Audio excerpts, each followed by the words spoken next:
The moon has been colonised. Yay! Supplies? Check. Colonists? Check. Helpful, friendly robots? Check. Moon Colony Bloodbath begins as a nice, relaxing engine building game. Over the course of the early turns, you'll be paying space bucks to build various development cards, each designed to make your life better by way of some pretty sweet bonuses. Build an iron mine to gain cardboard boxes. Or better yet, build some clone banks to make more people. Or just be like Matt Damon and make a potato farm, and every time you do the farm action you'll gain apples, because all you're going to be eating is apples. That's the only food there is. It's just apples. Lots of apples. But don't get too attached to that wonderful tableau you've built. Moon Colony Bloodbath isn't there to be a nice game. It's going to destroy you. Its sole purpose is to take everything away. Whether it's by accident, by hunger, by moonquake, by radiation, or worst of all, paperwork. Your buildings, your people are all fodder. They are there to protect you until the very end. The game isn't about winning, it's about who can lose the best. Setup in this game is pretty simple. There's 5 player boards to choose from, just pick the one you like the look of most. I go for Dr. White because he's the blue player, which is weird. And then you're going to take your deck of perk cards, you'll have 5 each, everyone's got the same one, they'll come into the game later on. And the top of the board that you've picked will tell you your starting resources. Again, it's the same for everyone. It tells you the number of colonists you're going to get, food, the money, and your hand of cards. After that, all you need to do is build the progress deck. It's pretty simple. At the start of the game, it just has 4 work cards in it. Now, these are the backbone of the game. These will let you do the actions on your board. You'll need this to gain food, gain colonists, gain money, and so on. You're also going to stick in 2 twist cards. These can be positive, they can be negative. It's all fun and games here. And that's about it. The game works with this progress deck being face down, and you will draw 1 card at a time, and everyone will carry out the actions that those cards say. Like the work card, for example, will let all the players at the table pick the action on their board that they want to do that turn. Yeah, that's pretty much it.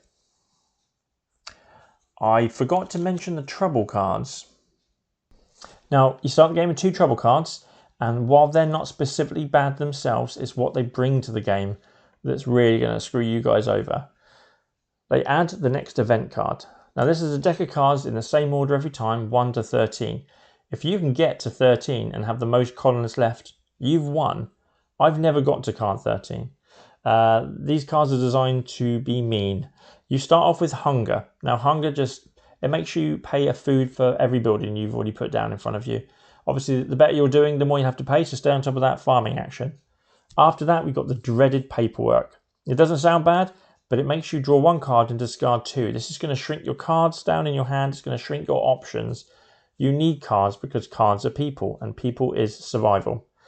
After that, we've got the glitch card, which adds a robot to the game, and this will go into the deck just like the event cards. And robots, they are not friendly. It doesn't matter what you've been told. Robots want to kill all your colonists, and they will do it. And they will do it in good numbers as well. And after that, then I guess you're just preoccupied with defending yourselves from starvation and killer robots, so you're not really paying attention to the world around you. You're getting lax in your maintenance, and accidents happen. Gas leaks. People get angry with each other and murder each other, and then you get moonquakes. All these events get added to the deck. Every time the deck runs out, you shuffle it again. Those events are going to keep coming back to you, and that's the beauty of this game. It's not about getting to a finishing line with the highest number of colonists. It's just about having the most when it's the fan. Hey, come on, chin up. It's not all doom and gloom. Have you forgotten about the perk deck I told you about? Every player starts with the same 5 perks, and you'll need to play a building like organ banks to put that perk into play. These perks are just your actions. They're more food, more money, more people. But when you put them into the progress deck and they get flipped over, that reward is just for you. When you get 2+ apples, you get 2+ apples. Everyone else is just sat twiddling their thumbs. It's great, isn't it? And that's the gist of Moon Colony Bloodbath. You are just flipping a card on the progress deck. Everyone's reacting to it in roughly the same way. You're either positively working to kind of build up your defences, get buildings down, get colonists in the way as your shield, or you're all suffering together. You're all taking out 5 colonists because a robot came in, or you'll have to sacrifice cards or pay food and money for stuff you weren't planning to. It's all about losing the best. And if I'm quite honest, it doesn't sound fun, does it? It's just fending off the inevitable. You're all going down with the ship.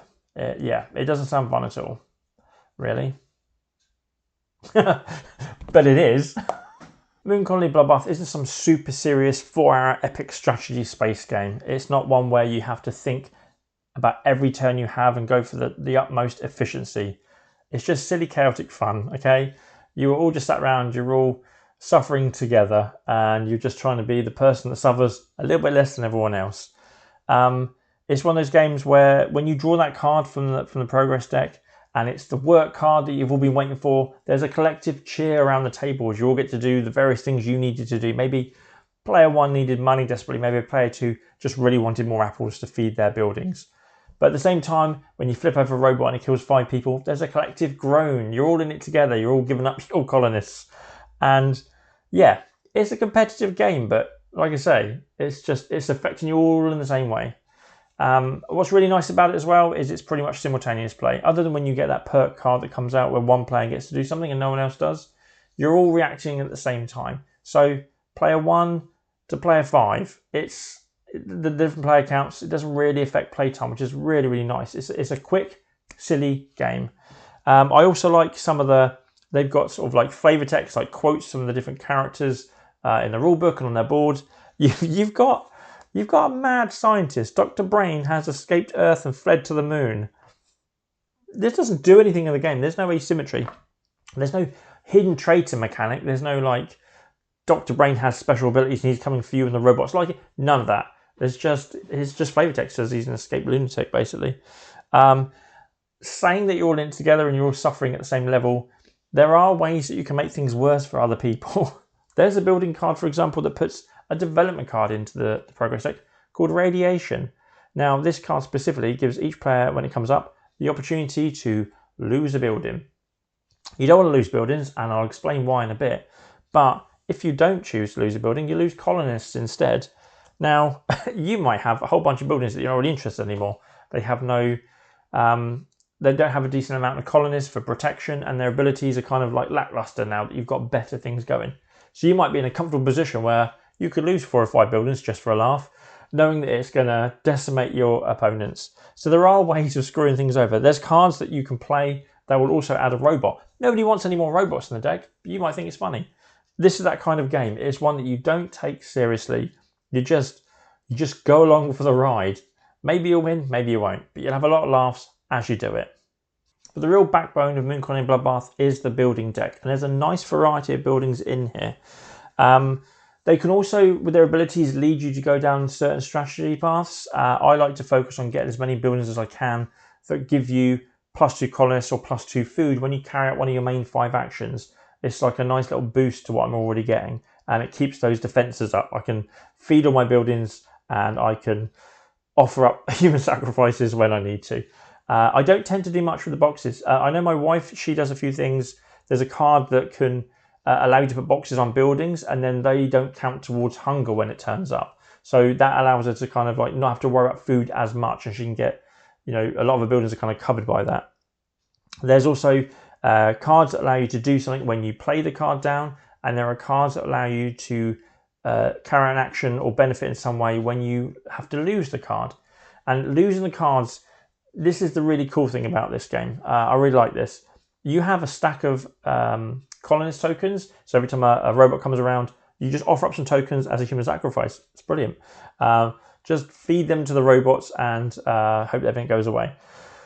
But when you run out of those tokens, you're not out of the game. See, each of your buildings has a colonist value on it, and once you're out of tokens, you switch to giving up the buildings, a bit like when you mortgage properties in Monopoly.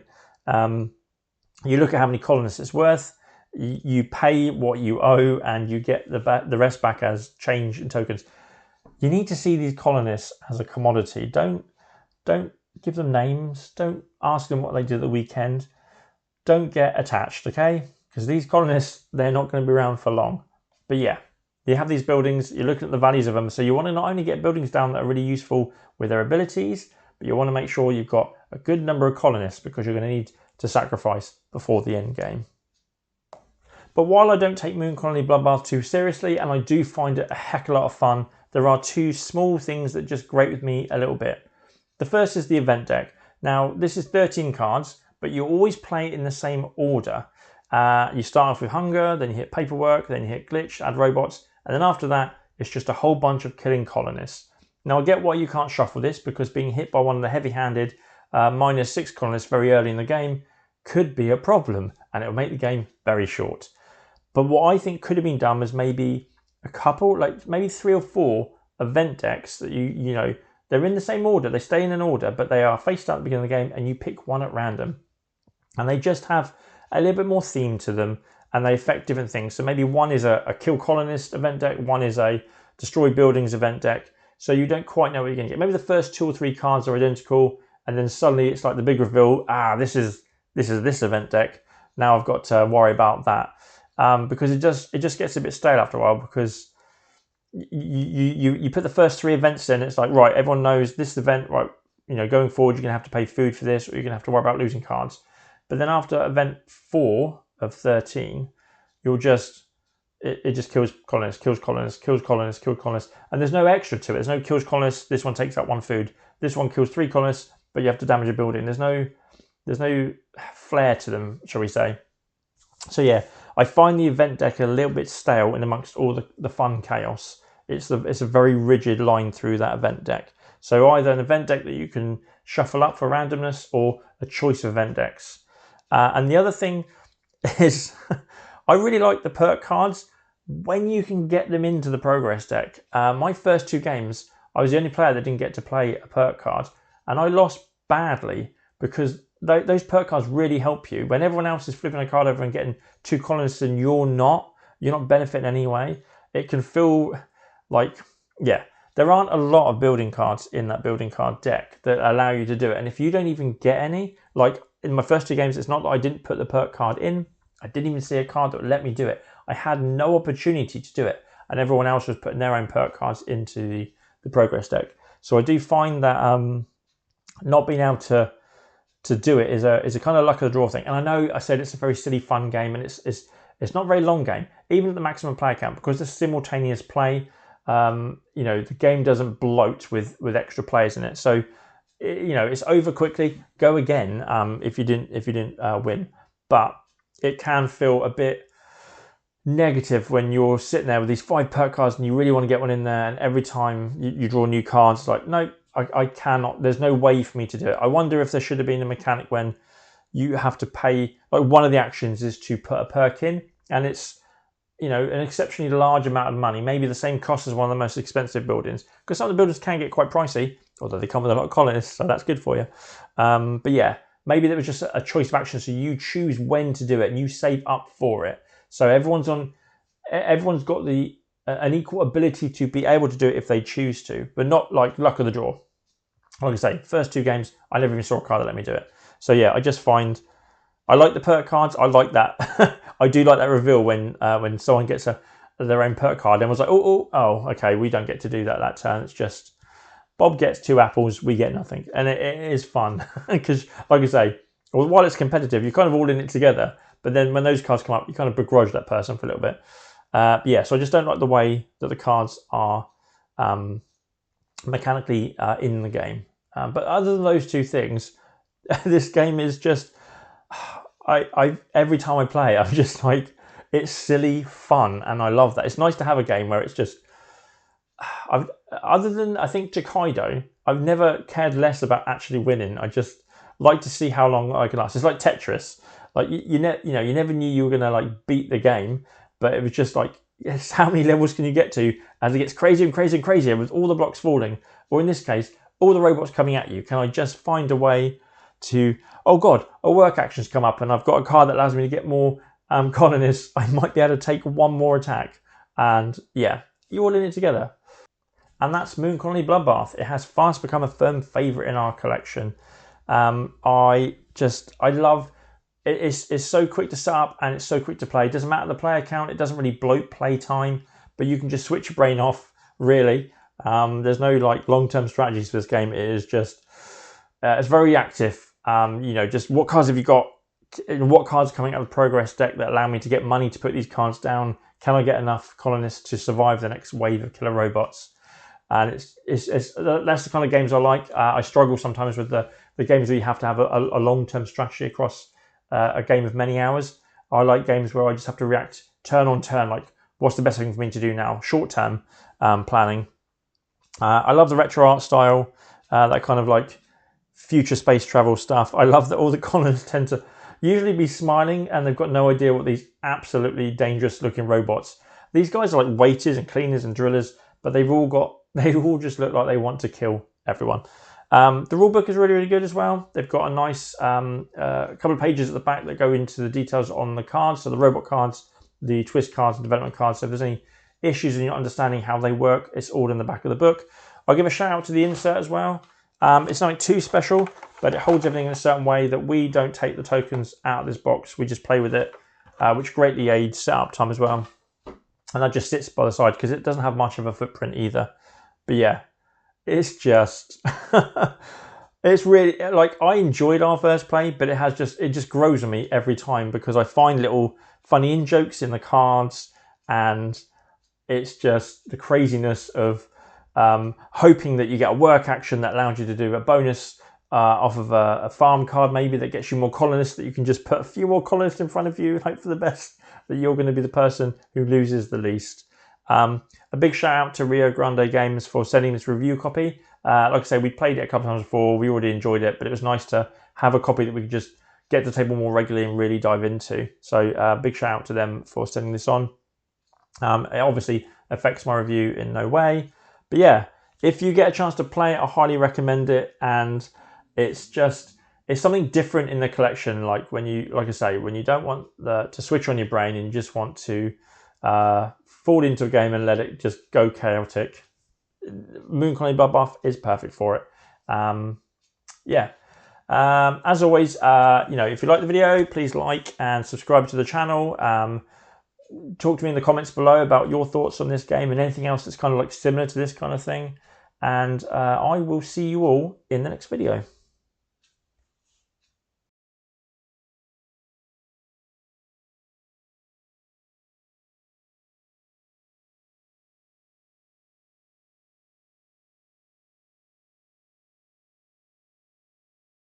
I have only one function: to kill.